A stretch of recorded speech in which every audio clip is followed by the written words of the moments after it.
በክቡር ጠቅላይ ሚኒስትራችን ዶክተር አብይ አህመድ ከለውጡ ጊዜ አንስቶ የአካባቢ ጥበቃ ስራ ዋነኛ ስራ ነው ብለው በኮሪደር ልማት ስራ፣ በወንዝ ዳርቻ ልማቶች እንዲሁም ደግሞ በኢኮ ቱሪዝም ዴስቲኔሽን ልማቶች ላይ ያተኮረ ሰፊ ስራዎች ተሰርተዋል። እሳቸው በሚመሩት በዚህ ስራ በሁሉም ከተሞችና በሁለቱ ከተማ አስተዳደሮች የአካባቢን ብክለት መከላከል ዋነኛ ስራ በማድረግ በሁሉም ልማቶች ላይ የተሰናሰለ ስራዎች ላለፉት የለውጥ ዓመታት ተሰርተዋል። እነዚህ ስራዎች በአካባቢ ብክለት እያስከተሉ የሚገኙ ችግሮችን ነቅሶ በማውጣት አንደኛ የህግ ማሻሻያዎች እንዲደረጉ ተደርገዋል። በባለፉት 3 ዓመታት ከ4 አዋጆች በላይ እንዲሻሻሉና ተፈጻሚ እንዲሆኑ ማድረግ አስችሏል። እነዚህ አይነት ንቅናቄዎች የሁሉም ማህበረሰብ ክፍል ኃላፊነት ወስዶ ባለቤት ሆኖ ውጤታማ እንዲሆን አስቻይ ሁኔታ ፈጥሯል። በአሁኑ ወቅት ዓለማችን በአየር ንብረት ለውጥ፣ በብክለት፣ በተለያዩ ናቹራል ዲዛስተርስ ወይም ደግሞ ኖርማል የሆኑ በተለያዩ አካባቢ የሚከሰቱ አካባቢን የሚበክሉና የአካባቢ ጉዳቶች እንዲከሰቱ አስቻይ ሁኔታዎችን የሚፈጥሩትን መግታትና ለውጥ ማፍጠር አንዱና ዋነኛ ተግባር ሆኖ እየተሰራ ይገኛል። አፍሪካም የዚህ ችግሮች ነፃ አይደለችም። በተለያዩ ለውጦች ላይ ያለችው ኢትዮጵያ ለዓለም ምሳሌ በመሆን በአሁኑ ወቅት የኮፕ 32 አዘጋጅ እንድትሆን ተደርጋ ስትመረጥ በአካባቢ ስራዎች የተሰሩት የአረንጓዴ አሻራ ስራዎች፣ የኮሪደር ልማት ስራዎች፣ የወንዝ ዳርቻ ልማት ስራዎች አስቻይ ሁኔታና ለዓለም ምሳሌ የሚሆኑ ስራዎች መሰራታቸው ሁነኛ ምክንያት ነው። ክቡራትና ክቡራን፣ በባለፉት የ3 ዓመት ንቅናቄ ውስጥ የመጀመሪያው ንቅናቄ ብክለት ይብቃ ውበት ይንቃ በሚል ንቅናቄ የተጀመረ ነው።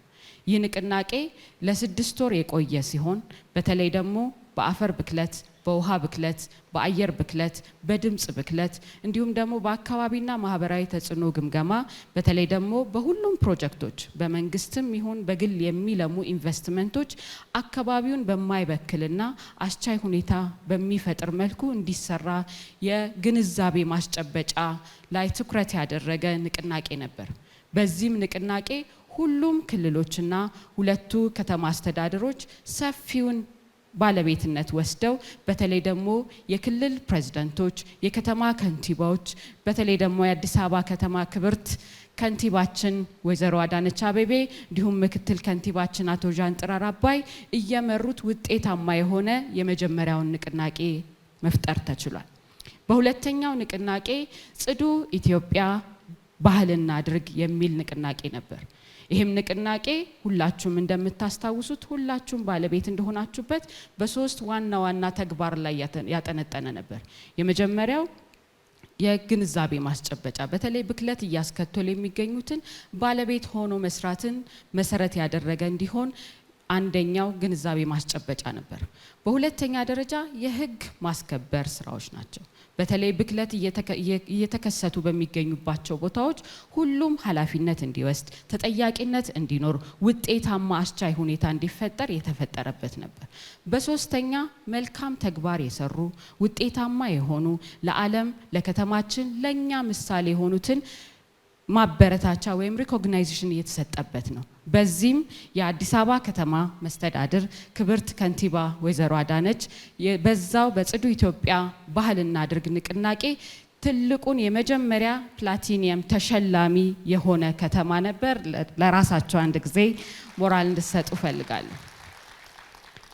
በእነዚህ 2 ንቅናቄዎች ውጤታማ የሆኑ የህዝብ ህብረተሰቡ በሙሉ የግንዛቤ ማስጨበጫ እንዲረዳ በኢንፎርማል በሆኑ ሚዲያዎች እንዲሁም ደግሞ በሚኒስትሪ የሚሆኑ ሚዲያዎቻችንን በመጠቀም ሁሉም አካላት በብክለት የተነሳ የሚደርሱ ጫናዎችን ለመቀነስ አስቻይ ሁኔታ የፈጠረ ንቅናቄ ነበር። በሶስተኛው አሁን ላይ ዛሬ በከተማ ደረጃ የምናስጀምረው በፌደራል ደረጃ ያስጀመርነው ጽዱን ኢትዮጵያን ባህልና ጽዱን ኢትዮጵያን ለትውልድ እናድርግ የሚል ንቅናቄ ነው። ይህ ንቅናቄ ዛሬ የምንበክላቸው እያንዳንዱ ብክለቶች ለኛም ብቻ ሳይሆን ለሚመጣው ትውልድ እዳ እየሆነ ያለ መሆኑን መረዳት ነው። በዚህም ንቅናቄ ውስጥ 3 ወር የሚቆይ ንቅናቄ ነው። የመጀመሪያው የፕላስቲክ ብክለትን መከላከል ነው። ፌስታል ሲከለከል ብዙዎቻችሁ ብዙ ጥያቄ እንዳነሳችሁ ይገባናል። ነገር ግን የፌስታል አደገኝነት ደግሞ ሁሉም ሰው ሊገነዘብ ይገባል። ፌስታል እንደተባለው ለረጅም ዓመት ጊዜ ሳይበሰብስ የሚቆይ ነው፣ ከ500 ዓመት በላይ። አሁን ላይ ቆሼ ላይ ሰፊ የልማት ስራዎች በከተማ አስተዳደሩ በተለይ ደግሞ በምክትል ከንቲባ ማዕረግ ኢንጂነር ወንድሙ ሴታ እየተመራ ያለው የአጠቃላይ የአካባቢ ጽዳት ኤጀንሲ የሚሰራቸው ሰፊ ስራዎች የቆሼን የማስተካከል ስራዎች ይሰራሉ። በዛ ላይ አይኑን አፍጦ ያለው ፌስታሎች ናቸው። እነዚህ ፌስታሎች አደጋ እየሆኑ ነው። የካንሰር ምንጭ እየሆኑ፣ የበሽታ ምንጭ እየሆኑ፣ በተለይ ደግሞ በሰው ደም ውስጥ እየተገኙ ነው። ስለዚህ በምንበላቸው ምግቦች መጠቅለያ ይዘን ስንሄድ በተለያዩ መልኮች የፌስታል አያያዛችን በጨመረ ቁጥር ለራሳችን የጤና እክል፣ ለልጆቻችን የጤና እክል፣ ለመድራችን የአፈር፣ የውሃ፣ የአየር ብክለት ምክንያትና መንስኤ እየሆኑ ናቸው። ለዚህ ፌስታልን ስናቆም ለራሳችን ለትውልድም ለተሰጠንም የምድር ኃላፊነት ነው ማለት ነው። ይሄንን ደግሞ የምንከላከለው ኢትዮጵያውያን ብዙ ባህል ድንቅ ትውፊት አለን። እናቶቻችን አባቶቻችን ድሮ ገበያ ሲሄዱ ዘንቢልን ይዘው መልሰን ልንጠቀምባቸው የምንችላቸውን ጨርቅ ይዘው ነው የሚወጡት። ያንኑ አዲስ የምናመጣው ሳይሆን የአባቶቻችንን የእናቶቻችንን ባህል የነበረውን ነገር መልሰን እናምጣው። ሁል ጊዜ አዳዲስ ነገሮችን መፍጠር እንደተጠበቀ ሆኖ ግን የበፊቱን ባህልና የአባቶቻችንን ዕውቀት ደግሞ ተግባራዊ እናድርግ የሚል እይታ ይዞ ነው። ለዚህ ፌስታልን ማቆም ከካንሰር ራሳችንን ለመከላከል፣ ከአፈር፣ ከውሃ፣ ከአየር ብክለት የሚመጣውን ለ500 ዓመት የሚቀመጠውን ዕዳ ለትውልድ የሚፈጠረውን ዕዳ ለመቀነስ ነው ማለት ነው። ለዚህ ፌስታልን መከላከል በጣም ሁላችንን በተለይ ለአንድ ጊዜ ጥቅም ላይ የሚውል ፌስታሎችን አንደኛ ባለመጠቀም፣ ሁለተኛ ለሚጠቀሙት በማስረዳት፣ ሶስተኛ ደግሞ መልሶ የምንጠቀማቸውን ምርቶች ደግሞ እንዲመረቱ በኢንዱስትሪዎቻችን የማበረታታት ስራ ትኩረት መደረግ ይኖርበታል ማለት ነው። በሁለተኛ ደረጃ ትኩረት የምናደርገው የአደገኛ ቆሻሻ መከላከል ነው። እነዚህ አደገኛ ኬሚካሎች በተለያዩ ተቋማት ተከማችተው የሚገኙ ኬሚካሎች በትምህርት ቤቶች፣ በዩኒቨርሲቲዎች፣ በሕክምና ተቋማት በተለይ ደግሞ ጊዜው ያለፈባቸውን ኬሚካሎች መከላከል አንዱ ትኩረት የሚሰጥበትና በአግባቡ እንዲወገድ ማድረግ ነው። ይሄም ብቻ ሳይሆን ዓለማችን በዲጂታል ኢኮኖሚ እንዲሁም ደግሞ የመንግስታችን ዲጂታል ኢኮኖሚ ወይም ዲጂታል ኢንፍራስትራክቸር ትልቁን ትኩረት የተሰጠበት ነው። በዚህ ጉዞ ውስጥ ደግሞ ሁላችንም ኤሌክትሮኒክሶችን እንጠቀማለን በቤታችን ውስጥ በእጃችን ውስጥ። እነሱን ግን የሚወገዱበትን በአግባቡ ካላስወገድን አሁንም ለጤናችን እክል ለምድራችን ደግሞ ብክለት እያስከተለ ስለሚመጣ ከወዲሁ ነቅተን በዚህ ላይ ሊያደርስ የሚችሉትን ጉዳቶች መረዳት በአግባቡ እንዲወገዱ ማድረግ ትልቁ ኃላፊነታችን የሚሆን ይሆናል ማለት ነው። ይሄም ብቻ ሳይሆን እንደምታስታውሱት በዚሁ በለውጡ መንግስት ኤሌክትሪክ መኪኖችን እንድንጠቀም አንዱ አበረታታች የአየር ብክለትን ለመቀነስ እየተሰራ ያለ ነው። እነዚህ ጉዞዎች ደግሞ የራሳቸውን የሆነ እንከን እንዳይኖራቸው በተለይ ደግሞ ባትሪዎች በሚወገዱበት ጊዜ በአግባቡ እንዲወገዱ አስቻይ ሁኔታ መፍጠር ከሁሉም ተቋማት ከሁሉም ባለድርሻ አካላት የሚጠበቅ ነው። ይሄ የሁለተኛው ወር ትኩረታችን ይሆናል። በሶስተኛው ወር የድምጽ ብክለት ነው። የድምጽ ብክለት ብዙ ያልተወራለት ነገር ግን የሰውን አይምሮ የሚያሳምም እናቶቻችን አባቶቻችን በተለያዩ ቦታ ተኝተው በስነ ስርዓት ለመተኛትም አስቸጋሪ ሁኔታ የሚፈጥርበት በተለይ ደግሞ ከተሞች ላይ ይበልጡንም ሆቴሎች የተለያዩ ተቋማት በድምጽ ብክለት ምክንያት የሚደርሱ ሰፊ ችግሮች አሉ። እነዚህ የድምጽ ብክለት የሚያስቸግራቸው የደም ዝውውሮችን የማዛባት የልብ ድካም መጨመር ህብረተሰቡ በሚፈለገው የድምጽ ልኬት ካልሆነ በስተቀር አደጋ እንደሆነ መረዳትና ሁሉም ሰው ኃላፊነት መውሰድን ይፈልጋል ማለት ነው። እነዚህ ብክለቶችን ስንከላከል ለትውልድ ያማረች የጸዳች ንጹህ የሆነች ኢትዮጵያን ለማሻገር እድል ይፈጥርልናል።